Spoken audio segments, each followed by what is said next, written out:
Well, we talked a lot about basketball's a game of runs, and sometimes the other team gets on a run and you have to stop that run. And we have a couple of drills where we do that, but it just didn't work out. We got into a little bit of foul trouble and, lost our big going into overtime and our point guard. And our big and our point guard are pretty good players. And I was really proud of the efforts that we took last night. We worked really hard the whole time, but we didn't quite play smart enough.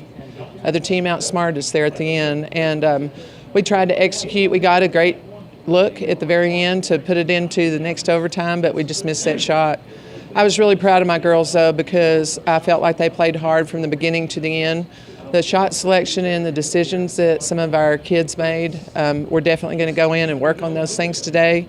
Make sure that we get that fixed before we go down Friday to Permian, play them, and then next Tuesday we'll go back to Odessa and play them, and then we start all over again with a really tough couple of Midland teams. So I think we'll get those things fixed, and especially our shot selection, I think, is one of our things. We have to continue to get that ball inside, and we've got some bigs in there that can really finish. So we've got to get back into, inside-out games. So. Talia, was playing fantastic. Of course, she fouled out 20 points, I think, with like 6 minutes to go in the third quarter. That game could have been totally different if she would have been in the overtime periods. Well, I had a couple of young guards in there, and the game plan was to get her the ball, but they saw a couple open shots, and we just didn't make quite the decisions we have to, but we took a lot from the game afterward. We just sat down. I wasn't upset with them. I told them how much I loved them, but I just told them every possession counts. And when things are working, you have to keep going with them. You can't change that and be a little more consistent offensively, and I think.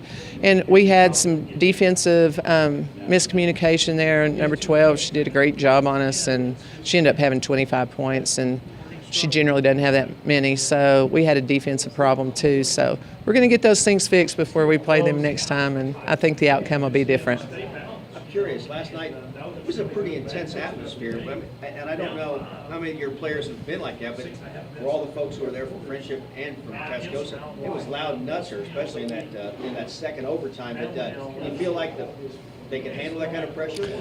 Well, that's a really good point, because we have been in a lot of tight situations in tournaments.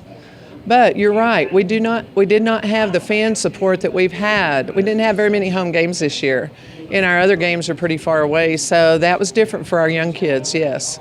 So I think that was a little bit of pressure right there, but now that we have, have that support, I think we'll have it all the way through district. So we'll talk about that too and make sure that, we channel that in the right direction.